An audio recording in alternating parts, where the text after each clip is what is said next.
This is Abs. He has the most infectious laugh.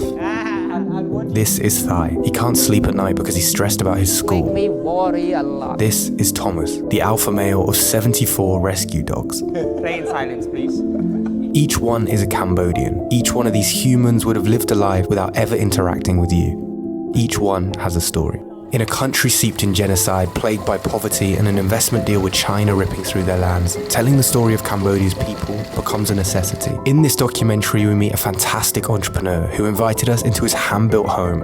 We discover a philanthropist who built a school over 15 years, and we met a 22-year-old devoting his life to rescuing blind disabled dogs from abuse and neglect. This is a vulnerable exploration of Cambodia as we touch down and journey through their lands to uncover these lives. This is a beautiful life of a Cambodian.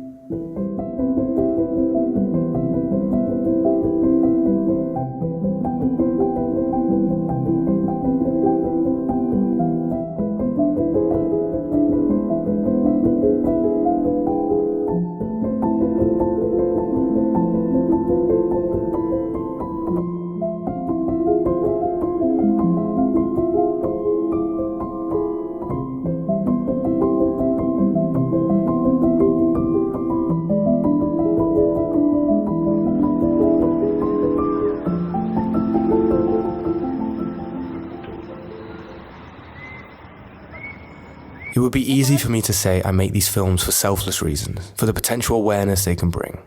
But that's not true. And high five? And a high five? There's an element of self-gain.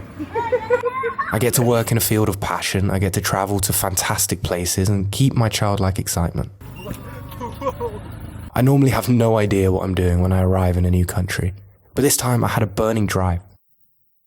We travelled 3 hours across Cambodia to a small seaside city called Kampot. The only piece of structure we had was a booked homestay for 6 nights. But I'd never been more adamant we'd find everything we hoped for, the characteristic of delusional optimism that had forced me into so many uncomfortable lessons so far. That night as we settled in, the heavens opened above Cambodia. Torrential monsoon, a welcoming party.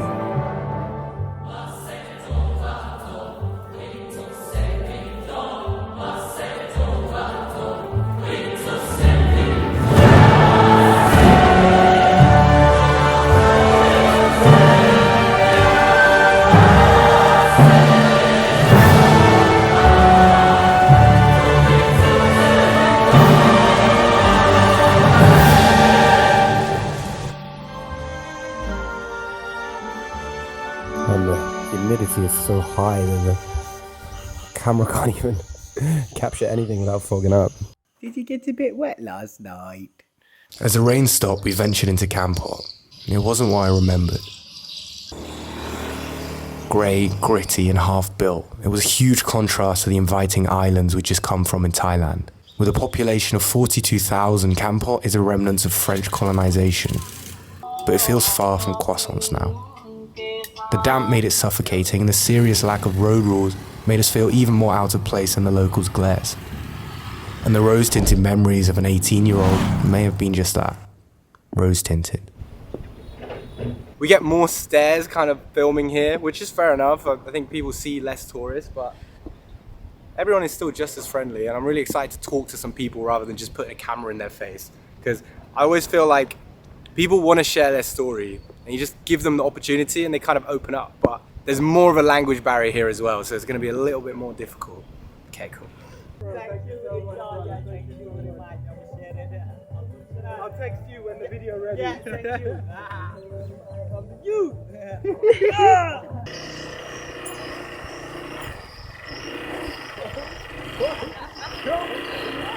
The next day we rented an 125cc scooter to drive across the notoriously difficult mud roads into the countryside. I naively thought a rice farmer would be waiting on the edge of town, prepared to share their life with us. Instead, we ended up in La Plantation, a sprawling French farm that seemed to materialize out of nowhere. And after having no glimpse of tourists for miles, here we all were, browsing the selection of award-winning peppers and touring the farm with straw hats. The scream were just here to take pictures. The owners had their scripted sales pitch ready, a bundle of employing locals, funding schools, and eco-friendly farming techniques. In my experience, if you have to scream about how much of a philanthropist you are, it's normally not as omnibenevolent as it seems. Perhaps I'm just cynical. From telling the same story of Western-owned corporations making millions manufacturing in the third world. It with the new one. Our guide, however, was a young woman who was bubbling with genuine excitement. After talking to her about her life instead of peppers, we'd learned she'd just moved here alone to start a new chapter, and the plantation offered stable income and opportunity. It's not so black and white. Perhaps I should step off my high horse. Besides, I was the one in the straw hat taking pictures. Put 3 color on green curry powder on the same plant. We drove further into the countryside. Nowhere.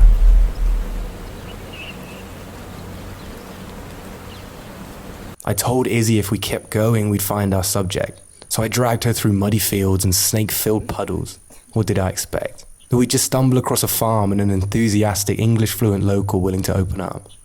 It's delusional optimism. So, we can't find a rice farmer, and nobody speaks English, obviously. Yeah. And it's just quite difficult. We don't really know where we're going, where we are, or what we're They keep doing. on pointing that way, so I Yeah. think we go that way. I think. It's just one huge dirt track in the countryside of Kampot, and 1 hour later, we stumbled across a farm, and Abs popped out from behind a tree. An enthusiastic English-fluent local willing to open up. He immediately greeted us as if we were old family members returning home from Christmas. it's you. You see? With no hesitation, he guided us around the family-owned farm, growing spinach, aubergine, mint, and he giggled as he introduced us to his friends. He had this enticing warmth and infectious laugh like he'd been waiting for us. No thoughts of should I be following this stranger into an even stranger location. There's so many. Yeah, around like 100. 100. Yeah, monkey here. These monkeys are evil. Evil, yeah. Abs was the youngest of 9 siblings. He'd been touring tourists around this area since he was 9 years old. Self-taught English, and the last member of his family left here. He took us to his village as I poked him with questions completely unrelated to the tour. DJ. With no mentorship, business guru's YouTube course, or investment, he bootstrapped his own caving business, bringing adventurous foreigners into Phnom Chunok, a sacred cave running deep. He discovered 3 routes ranging in difficulty, by tying a rope to his ankle and scuttling through the crevices as a child. Now it was a business, with a better online presence and some brands I work with in London. He's been a businessman since he was 9 years old. I wondered if Abs was born in the West, he'd be a 6-figure entrepreneur by now.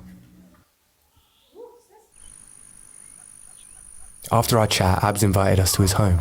He proudly boasted he built this by hand, a safe space for his wife and child. Oh my gosh. Make more roof. And there was only 3 of you that built. Yeah. Guess how long it took to build? How long?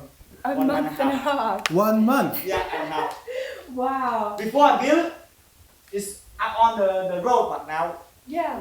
Wow. feel like swimming. Wow. This I bring my cousin sleep here. Your cousin? Yeah. Sleep here. Because sometimes I sleep water like this until here. So he sleeps there. Yeah, and then and you feel like oh my god. Like, And this your bed? yeah, And my your bed. wife? Yeah. My wife. And your child as well? Yeah. Yeah. 4 people. 4 people? Yeah. Here. Wow. 1 people here. So quick. Yeah. Now. Yeah, now, yeah. Okay. Something reform from here. No, it's okay. You Yeah, can. okay. We just talk. Yeah. Okay. Everything. Okay. My name is Ab ABZ. Yeah. I am 31 years old. Yeah. I am come from Cambodia. I Okay. live in this Kampot province.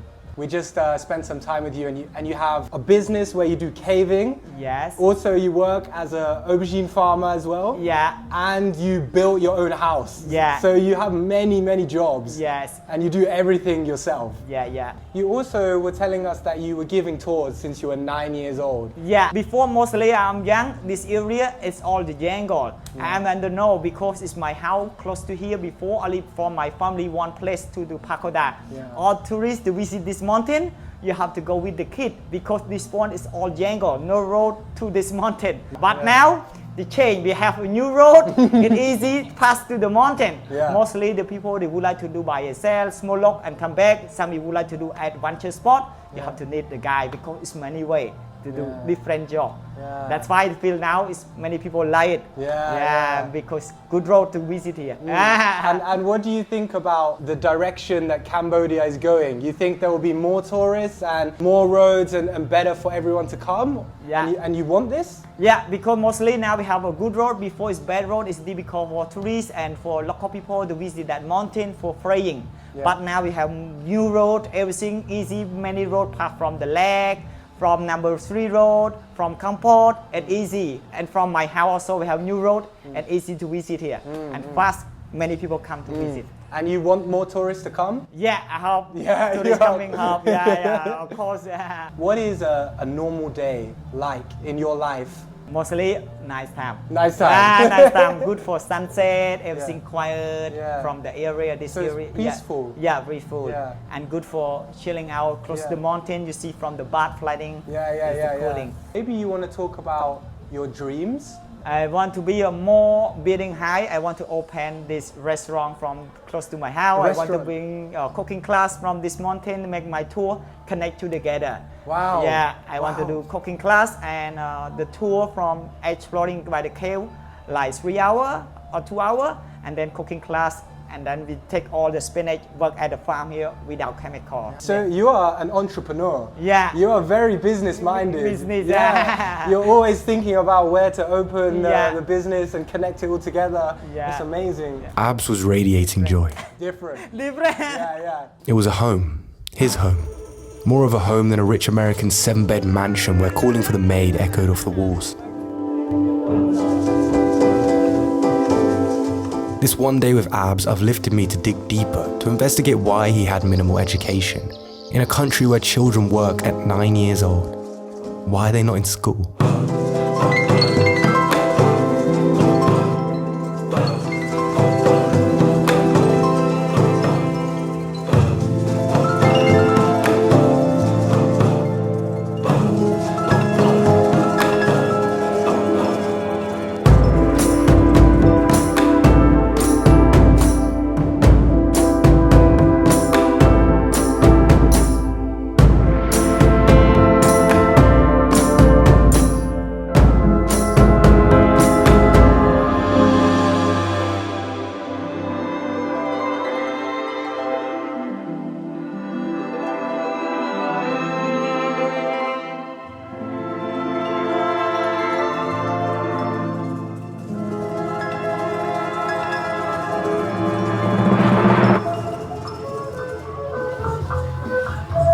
For the first time in my career, I received a personal invitation to attend Chumkriel language school on the outskirts of town. I was nervous because suddenly I was a real journalist, documenting an institution that was actually changing lives. I felt pressure, and this accelerated when we met Thai. The director of this NGO, he carried himself with pride and a quiet importance. He toured us around his school with its beeping computer lab, But it is hard for us also. Sometimes it broken, doesn't work. And free, everything. luscious greenhouse with an array of shrubs spurting from the ground, fish ponds, and reusable water stations. Yeah. You can come here for free. And so now at least one day I can reuse around 300 single plastic bottle from. A football pitch and a multi-purpose court. It seemed to me that when you have to be so scrutinous with the infrastructure budget, it forces you to listen, to understand what children need to develop, not what seems impressive in a brochure. Wow, this is beautiful. The more we spoke to Thai, the more he opened up and the more comfortable we all became. This was what he wanted as a child. He wanted it so badly he grew up and he built it. A childhood dream turned into an adult's purpose. How many of us grew up with everything, so dreamt of exploring space as astronauts?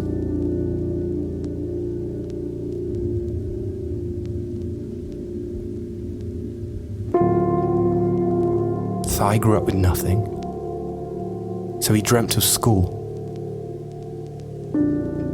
His team exuded passion, saying we instead of I. It was more than a school. They gave out backpacks, shuttled children in from their villages, opened up the facilities 24/7. Dai mentioned when his students graduate, most return. Most become teachers, turning down larger paychecks in other industries. It was a family home. Dai's story seemed worthy of a whole film itself. He guided us 25 minutes from his school to the salt fields, where many children were scooped up from before class.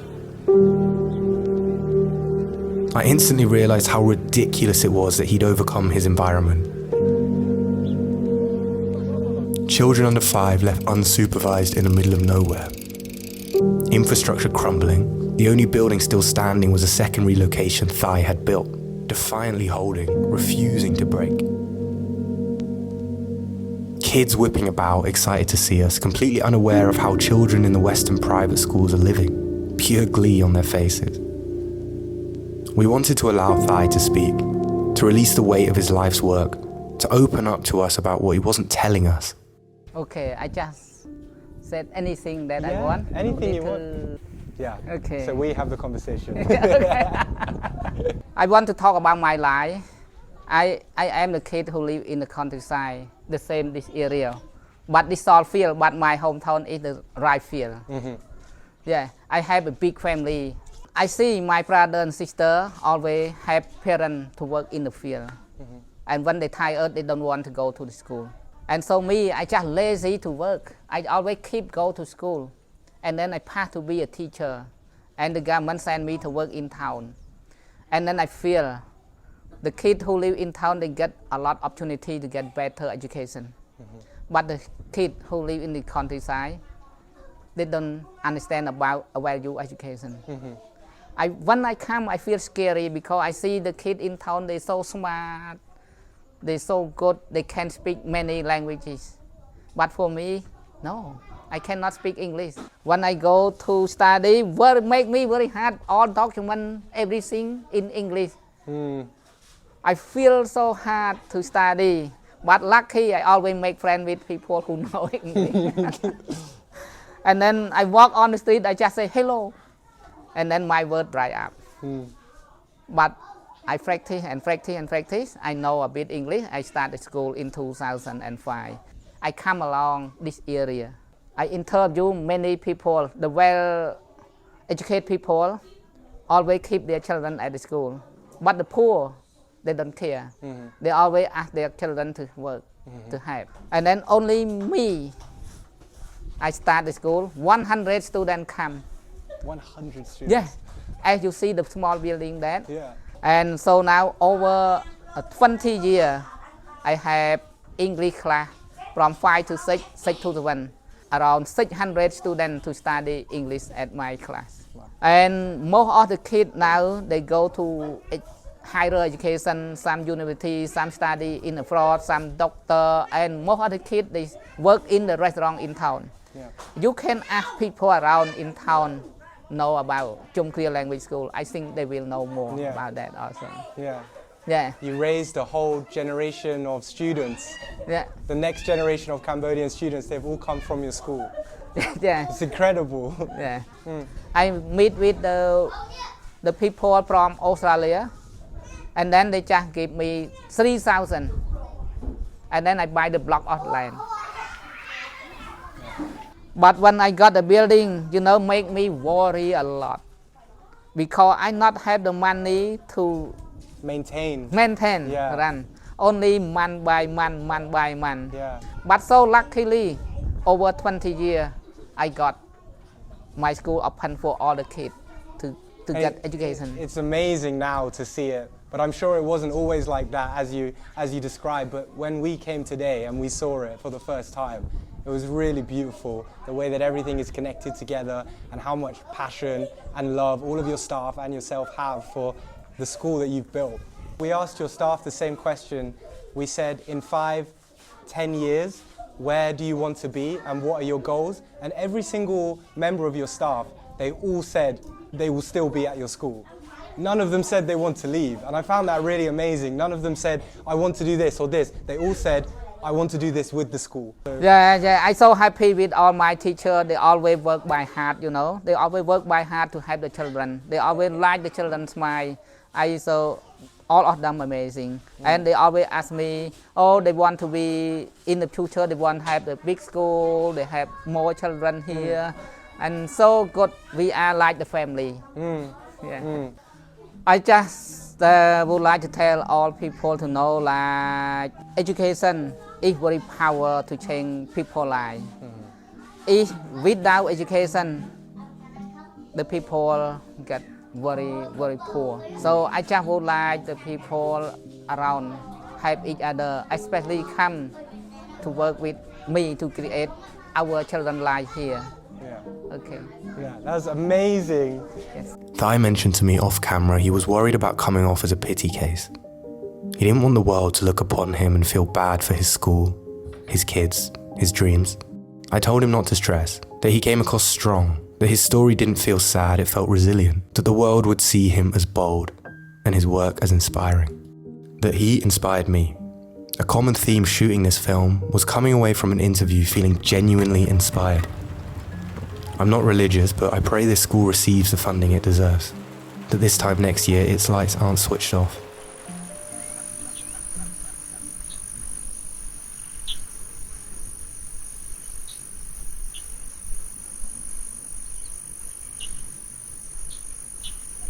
Five days in, and I was beginning to feel the effects of lack of sleep. This country had shown its heart to us, and I was nervous I wouldn't have the talent to capture it. However this film comes across, it will not do these people justice. After a heavy few days, it was nice to catch up with Izzy, a woman who had supported me on this ridiculously delusional journey, every step of the way. It was a new feeling not to be alone in this, but we weren't finished, and we had one day left. Where to find another story that even came close to the people we met so far? You look so worried. Worried? Yeah. Ah, boy, I live. Hey, sir. Hey. Google soup recipe, man. Hey. I live. Hey, sir. Hey. Mama tell me say no sell the gungo peas. Mama tell me say we shell the gungo peas. Want salt beef, don't put with it. Some fresh meat, don't put with it. Some cow skin, don't put with it. Some chicken foot, don't put with it. Gungo soup now, she want to drink. Some soup now, she want to drink. I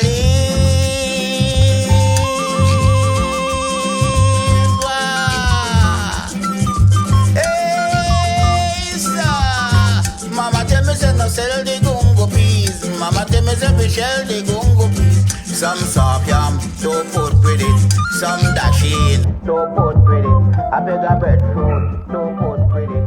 Some dumplings. We genuinely stumbled across High Tide. Listed as a hostel/dog sanctuary on Google Maps, I was surprised to see over 74 personalities here. It was scary. Some dogs had no eyes, 3 legs, and were disturbed by our presence. But all were friendly. Oh, big stretch, big stretch. High Tide rescues dogs all over Cambodia, from neglect, abuse, and some who have just been completely unwanted. Another mouth to feed, a disposable family member. High Tide took them in, bathed, cleaned, fed them, loved them. They even booked them taxis to travel halfway across the country for medical attention. The amount of dedication it will actually take to support 74 dogs with minimal funding is immense. So when we met Thomas, I was eager to speak to him.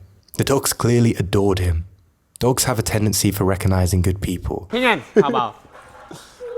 And then you can just talk to me instead of looking at the camera or whatever you Because need. I'm afraid they're gonna be playing and knocking your... Yeah, I'll hold it. I'll stand here and hold it. Hello, my name is William. William. Play in silence, please. My name is Thomas. I'm 22 years old. I've been working here for about 4 years. My job is to clean the dogs, give them a shower, give them food every day, as much as love as possible. So I got fired in my old place at a coffee shop Yeah. And I ended up bumping into the owner of the place, and I met him about like 7 years ago, and I ended up here. And why do you have so much love for the dogs and devoted like your everyday life to looking after them? It's just that, you know how people can be hard at times, like having problems or that. Not a lot of people actually understand each other. They be going negative on each other and not always positive. Their dogs, they actually understand us humans because they love you so much. When you take care of them right, they understand you. They never leave your side. They're always there for you. How this place got started is we have like 10 to 12 dogs here at very first. Like that boy there you're playing with, that he's one of the first dogs here. Yeah, he's the OG bear, wolf bear. Yeah. He looks like the OG. He's about 8 years old, that boy. Yeah. First it was a hostel and bar restaurant place, and then right after, since COVID has came and shut down most of the place here in Cambodia and Kampot, anywhere. We were rescuing dogs at the time in COVID. We were going back and forth in Phnom Penh, Sihanoukville, Siem Reap, rescuing these dogs. And how many dogs do you have here right now? We have right now is actually 71 dogs here, 71. What would you say is the biggest challenge for you guys here at the moment? Health issues. Yeah. Which is the biggest problem, because some of them, they're actually too weak and then we get their blood tested. Some of them have very low red blood cells and becoming overwhelmed with white blood cells, and then it will be 50-50 or 50, or it will be 60-40, it will be 70-30 chance of survival rate, and then that's the most challenging part, because it's not good. We're seeing the dogs laying around all skinny and not having the energy to walk around, and health issues are our biggest challenge. Yeah. Bro, I want to say, like, it's so obvious that you're really, really passionate about all the dogs in this place, and it's really sweet. It's beautiful to see for us just coming here today. Like, I didn't think we'd see actually how it was firsthand. Like, more dogs than I thought, more love than I thought, more problems than I thought, but like way more passion than I thought as well. I have to make the best for them. Well, they're not just animals. They're also like human beings. They have a brain, they have a heart, they have lungs, intestines, everything, like just like a person. Yeah. But they're animal. They don't speak our language. Yeah. So they have a mindset of how you're, like, if you're in your emotions or you're feeling like you're gonna break down, they're there for you, and then you just be more happy with it, because you like. It's like someone you have close to you, you know? Your family. Yeah, family, like that. Yeah, it's beautiful. Bro. Thomas is a testament to it's never the dog, it's the owner.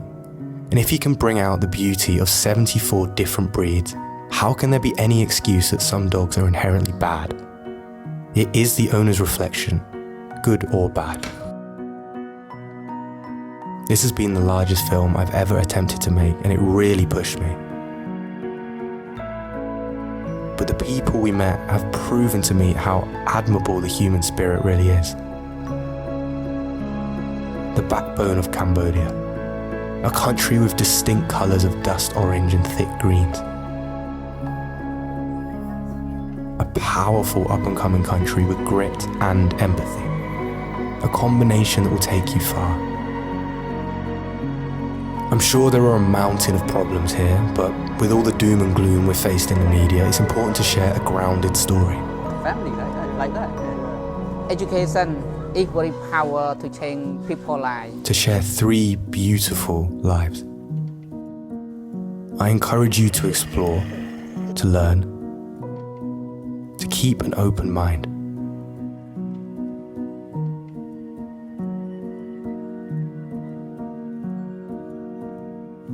I encourage you to live.